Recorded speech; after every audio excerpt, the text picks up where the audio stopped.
Hello everyone. So plus 2 class, now we are going to start our next part of business studies, that is business finance.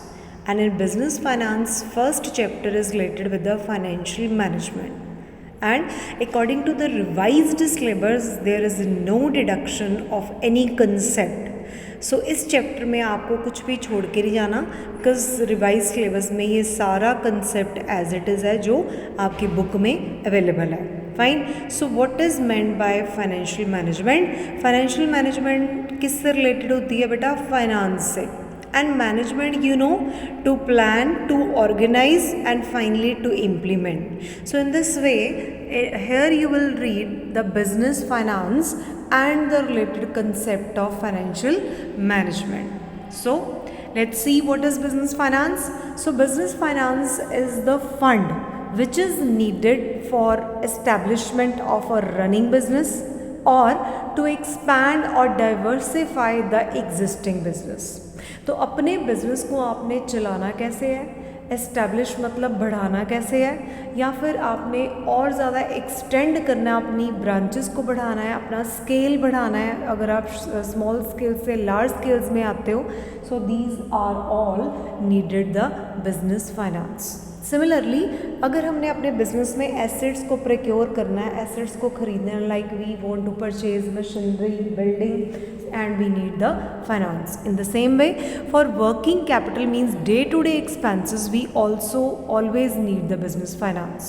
So these are the purposes for which business finance is needed. Now, financial management is concerned with optimal procurement as well as usages of finance. मतलब कि आपने बेटा अपना finance को procure कैसे करना है, मतलब अपने सोर्सेज को अरेंज कैसे करना है, और सोर्सेज को अरेंज करने के बाद आपने उसको एनालाइज करना है कि कौन सा सोर्स आपके लिए बेस्ट है जो आपको कम कॉस्ट में ज़्यादा रिटर्न देगा. For example, if I want to arrange finance of 5 lakh, मेरे को अपने बिज़नेस के लिए 5 लाख रुपीज़ की ज़रूरत है. तो मेरे पास कितनी ऑप्शन है कि मैं किसी मनी लेंडर के पास जाऊं, मैं बैंक के पास जाऊं, या फिर मैं फाइनेंशियल इंस्टीट्यूशन के पास जाऊं. So I will arrange all the sources, और मैं सारे रिसोर्सेज को एनालाइज करूंगी कि कौन से सोर्स से मेरे को कितना इंटरेस्ट देना पड़ता है. सो इंटरेस्ट मतलब आपके फंड की कॉस्ट. सो कॉस्ट मीन्स कि आपने जितना फाइनेंस अरेंज करना है उसके अकॉर्डिंगली आपको उसकी कितनी कॉस्ट पे करनी पड़ रही है. And I will compare the cost with the return. So return means कि वो पैसा अगर मैं बिजनेस में इन्वेस्ट करती हूँ तो मेरे को कितना पैसा मतलब कितनी percentage profit I have earned from that part of investment. So this is all about the financial management. So in financial management you will procure the availability of resources, मतलब आपने अपने resources को procure करना है. Then you will compare the resources, आपने सारे resources के साथ अपने खर्चे को compare करना है कि कौन से resource में कितना risk involved है, कितनी उसकी cost है और कितनी उसकी return है. Then वो सोर्स जो आपको कम से कम कॉस्ट दे और ज़्यादा से ज़्यादा return they, that is selected at the end. So what are the aims of financial management? So here we have, first of all, it aims at reducing the cost of fund procured.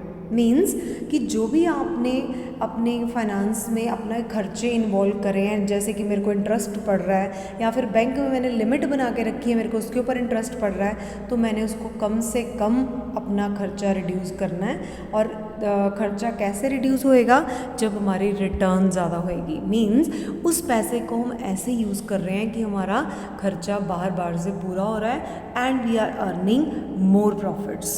Then it also aims at ensuring availability of enough funds. मतलब कि आपको in time जितना पैसा चाहिए होता ना, कई बार कि हमें ज़्यादा प्रोडक्शन का ऑर्डर मिल गया है, तो अगर आपको ज़्यादा प्रोडक्शन का ऑर्डर मिल गया है, it means you will have to procure more raw materials, more you can say spare parts, more payment to the labourers. तो इन सारे खर्चों के लिए हमें जल्दी से जल्दी अवेलेबिलिटी ऑफ फाइनेंस हो, ये हमारा फाइनेंशियल मैनेजमेंट प्रोक्योर करता है. और साथ के साथ कि जो हमारे जितने भी बिजनेस में फाइनेंस हमने अरेंज करे हैं उसमें से कोई भी जो हमारा रिसोर्स है that can not be kept idle, मतलब हमारा पैसा कहीं पे ब्लॉक ना हो, इस तरह से हम अपने पैसे की प्लानिंग करते हैं.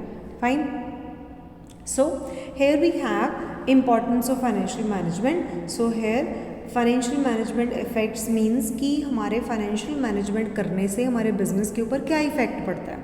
तो फाइनेंशियल मैनेजमेंट करने से हमारे size and composition of fixed asset, मतलब हमें ये पता चलता है कि हमारे फिक्स्ड एसेट में कितना पैसा ब्लॉक हुआ है. सपोज़ अगर मेरी प्रोडक्शन हो, मतलब मेरी एक फैक्ट्री है, उसमें मैं प्रोडक्शन कर रही हूँ, तो मेरे को पता है कि मेरे को इतनी मशीनरी की ज़रूरत है, और अगर मैं बिना सोचे समझे मशीन्स खरीद लूँगी तो हो सकता है कि सारी number of machines I can not use on particular time. तो इट मीन्स जो रिमेनिंग जो मशीन्स है that will kept as idle. तो इन चीज़ों से हमें फाइनेंशियल मैनेजमेंट बचाता है कि जो भी हमारे फिक्स्ड एसेट्स हैं उसमें हमारी इन्वेस्टमेंट कम से कम हो, और जितनी भी इन्वेस्टमेंट हम कर रहे हैं उसके अकॉर्डिंगली उससे ज़्यादा उसकी प्रोडक्शन में कॉस्ट जो है मिनिमम हो. Then the quantum of current assets and its breakup into cash, inventory and receivable. So similarly you know about the current asset. तो करंट एसेट क्या होते हैं, जो हमारी वर्किंग या हमारी डे टू डे एक्टिविटीज़ का फाइनेंस जो हैं कंप्लीट करते हैं, उनकी नीड कंप्लीट करते हैं. तो ये भी हमें फाइनेंशियल मैनेजमेंट से हेल्प मिलती है कि अगर हमारे जैसे you will read in your ratio analysis in accountancy, उसमें हम अपनी हर अकाउंट्स की कंसेप्ट की रेशियो निकालते हैं. जैसे current ratio, it is related with current assets upon current liability. Fixed asset ratio means कि आपके करंट एसेट्स कितने हैं, उसके अकॉर्डिंगली आपने करंट डेट्स कितनी वापस करनी है, लायबिलिटीज़ कितनी वापस करनी है. So this is all about the financial management. जितनी आइडियल रेशो होएगी, अगर हमारी रेशो उसके अकॉर्डिंगली आती है, that means the financial management is properly going on. और otherwise if we have low और more ratio we will have to increase और decrease our quantum of funds. Then the amount of long term and short term funds to be use, मतलब कि कौन से आपने funds ऐसे रखे हैं जो आपने लॉन्ग टर्म यूज़ करने हैं. जैसे कि अगर मैंने कोई मशीनरी खरीदनी है तो मैंने उसके लिए एक्यूमुलेट करना शुरू कर दिया है फंड, मैंने हर साल 50,000 निकालना स्टार्ट कर दिया है so that I can finance for that machinery. Similarly अगर मैंने डे टू डे नीड अपनी पूरी करनी है, लाइक कि मेरे को पता है कि अगर जुलाई मंथ है तो यहाँ पे हमारा पीक सीजन होता है, तो मेरे को यहाँ पे फंड ज़्यादा चाहिए. So this is about the short term funds needed. Then breakup of long term financing into debt equity.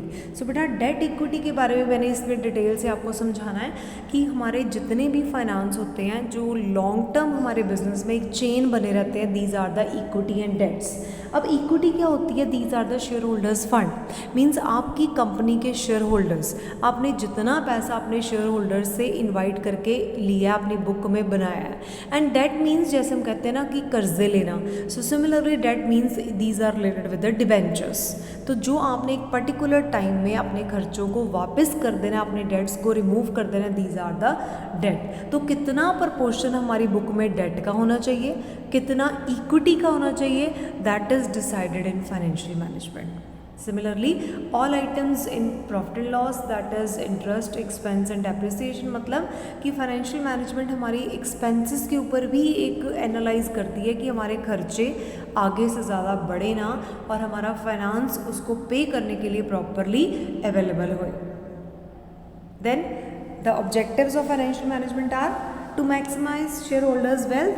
So बेटा शेयर होल्डर वेल्थ क्या होता है कि हमारे जितने भी शेयर होल्डर हैं वो हमारे शेयर होल्डर क्यों बनेंगे, because in the from the point of view of dividend. Means कि उनको डिविडेंड चाहिए, तभी वो आपकी शेयर होल्डर्स में आपकी कंपनी में ट्रस्ट रख रहे हैं. तो हमने उनकी वेल्थ को इंक्रीज़ करना है, मतलब हमने हमेशा अपना मार्केट वैल्यू ऑफ शेयर्स जो है उसके ऊपर ध्यान देना है कि हमारी मार्केट में हमारी गुडविल इतनी हो कि कोई भी शेयर होल्डर हमारे कंपनी के शेयर्स को ट्रांसफ़र करता है तो उसको मार्केट में प्राइस उसका ज़्यादा मिले. सो this is for the importance of financial management. In the same way her decisions को आपने इस तरीके से लेना है कि मार्केट में उसकी वैल्यू मेंटेन रहे. जैसे कि अगर मैं कुछ एक फंड्स मतलब मार्केट से लेती हूँ तो मुझे इंटरेस्ट रेट वो मिलना चाहिए जो सबसे चीप हो, मतलब मुझे मार्केट से कॉस्टली फाइनेंस अरेंज ना हो.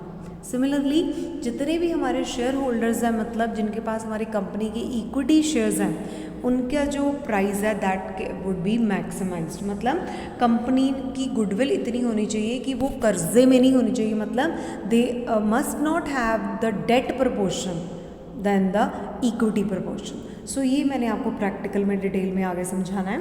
Then to ensure that the benefits from the investment exceed the cost, so this I have also cleared before कि आपको जितनी आपने इन्वेस्टमेंट करी है उससे ज़्यादा आपको उसकी रिटर्न मिलनी चाहिए। कि जितना आपको, जैसे हम कहते हैं ना कि बिज़नेस में अगर हमने इतने, सपोज़ अगर मेरी कोई सपोज़ मैंने कोई बिज़नेस स्टार्ट करा तो मैंने रेंट पे शॉप्स ली हैं, ठीक है, फिर मैंने बैंक से भी लोन लिया है, तो मैं जब अपनी सेल करूँगी जितना मेरा प्रॉफिट आएगा तो I will compare that profit with my expenses कि पूरे साल में मैंने कितना रेंट पे करा, कितना लोन के ऊपर इंटरेस्ट आ रहा है, और उसके अकॉर्डिंगली मेरे को रिटर्न कितनी, मतलब मेरी पॉकेट में कितना बच रहा है।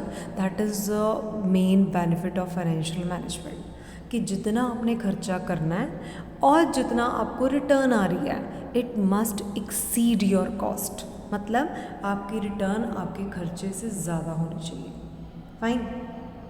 So hair they have explained objectives of financial management. So basically these we will discuss in detail. So basically wealth maximization. So wealth maximization मतलब आपकी कंपनी की संपत्ति बढ़ना, means resources increase होना, पैसा मल्टीप्लाई होना, that is called the wealth maximization. तो wealth maximisation के इफ़ेक्ट्स कौन कौन से होंगे? It will increase your profit. Obviously जब आपकी सेल बढ़ेगी, आपकी मार्केट में ज़्यादा चीज़ बिकेगी या फिर आप ज़्यादा प्रोड्यूस करोगे, it means ultimately your per unit profit would increase. In the same way maintenance of liquidity, मतलब कि जस्ट इन केस अगर आपको करंट एसेट्स के लिए शॉर्ट टर्म फंड्स चाहिए, so it is easily available, because आपने एक मंथ में सेल करनी है, आपका खर्चा पूरा हो जाना है। सो that is the maintenance of liquidity. So liquidity is concerned with the working capital and working capital is concerned with the current position, कि जो आपने बार बार, जैसे रॉ मटेरियल, बार बार रॉ मटेरियल आएगा जाएगा, कभी कम आएगा कभी ज़्यादा जाएगा। So that means you need funds for procuring that raw materials. In the same way labourers, अगर आज हमारी इकोनॉमी की सिचुएशन डिप्रेशन में जा रही है या फिर हमारी इतना स्केल नहीं है जीडीपी का, सो इस स्केल में हमें कितनी लिक्विडिटी चाहिए, और जस्ट इन केस अगर हमारी रिसेशन हो जाती है और हमारी इकोनॉमी फिर से अपनी जीडीपी को इम्प्रूव करती है, तो उतनी ही ज़्यादा हमें प्रोडक्शन चाहिए और उतनी ही ज़्यादा हमारी इकोनॉमी में liquidity position would increase. So similarly with the companies as well. Similarly next is proper utilisation of fund, मतलब कि आपके फंड इस तरीके से यूज़ फाइनेंशियल मैनेजमेंट करके होंगे कि ना आपका कोई फंड आइडल है और ना ही आपका कोई फंड ओवर यूज़ हो रहा है, मतलब आपको ज़्यादा खर्चे नहीं पड़ रहे, और ना ही आपके कुछ ऐसे फंड्स हैं जो ब्लॉक होके पड़े हैं। ब्लॉक मतलब आपने पैसे तो खर्च के रख लिए हैं बट उसका कोई यूज़ नहीं हो रहा। होता ना ऐसे कई बारी कि अगर हमने बिजनेस स्टार्टअप कर लिया तो हमने कुछ ऐसी चीज़ें खरीद ली हैं जो हमें ज़रूरी नहीं थी अभी लेनी, we can wait for some while, so that is the blockage of fund. तो इन चीज़ों से हमें एनालाइज इन चीज़ों को करना, that is done in the financial management. In the same way meeting of financial commitments. So commitments means कि आपने कितने टाइम तक किसी का पैसा वापस करना है। सपोज डिबेंचर की बात करें तो डिबेंचर एक ऐसा फंड है that you have also red in +1। Debenture वो डेट्स हैं जो आपने फिक्स्ड टाइम में वापस करने हैं। सो अगर आपने इन चीज़ों को प्रॉपर टाइम पे बेटा वापस नहीं करा तो obviously debenture holder would claim your particular fund, है ना, तो हमें पेनल्टी बढ़ती है। So in the same way financial management हमें वो रिस्क से बचाता है कि आपने कितनी कमिटमेंट किस टाइम पे करी हुई है, उस चीज़ की अवेलेबिलिटी आपके पास होनी चाहिए। Then now the financial decisions. So this is very important कि आपने फाइनेंशियल मैनेजमेंट करने के लिए कौन कौन से डिसीजंस पे फोकस करना है। So there are major 3 decisions. These are investment decision, financing decision and dividend decisions. So investment decision means आपने किसी चीज़ में पैसा इन्वेस्ट करना है। So here you have the pick of financial decision. आप देखो इन्वेस्टमेंट डिसीजन में क्या होता है कि हमने कहाँ कहाँ पैसा लगाना है, so we will plan accordingly. और इन्वेस्टमेंट डिसीजन में हम ये प्लान करते हैं कि हमारी करंट पोजीशन और हमारी लॉन्ग टर्म पोजीशन दोनों के लिए हमें कितने फंड चाहिए, मतलब कि फिक्स्ड एसेट और करंट एसेट, फिक्स्ड पोजीशन और करंट पोजीशन, इन दोनों में जब आपने अपने फंड को डिवाइड करना है, these are the investment decision. In the same way, financing decision means कि जो भी आपने पैसा फाइनेंस करा है, मतलब किस तरीके से आपने फाइनेंस अरेंज करा।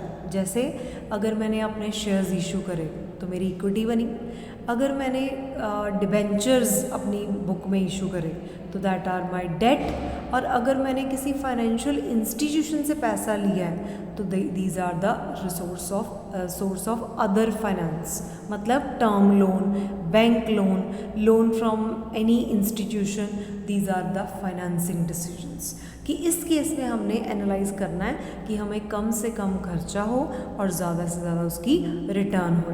देन डिविडेंड डिसीजन मीन्स कि आपको ऐसे फाइनेंस अरेंज करना है सो दैट जो आपके रिटर्न आपको मिलनी है that is divided in the various parties. जैसे इक्विटी शेयर होल्डर्स हैं, उनको डिविडेंड तो बेटा नहीं मिलता, but interim dividend we distribute in case of excess profit. Similarly जो हमारे डेट्स होते हैं उसके लिए हमें फिक्स्ड सम ऑफ मनी देनी पड़ती है, that is by the way of interest. तो these are the decision related with the dividend, कि आपके पास इतनी अर्निंग्स बचनी चाहिए कि सारे खर्चे काट के आपके शेयर होल्डर भी खुश जाएं, मतलब उनको भी आपके प्रॉफिट का शेयर मिलना चाहिए। फाइन।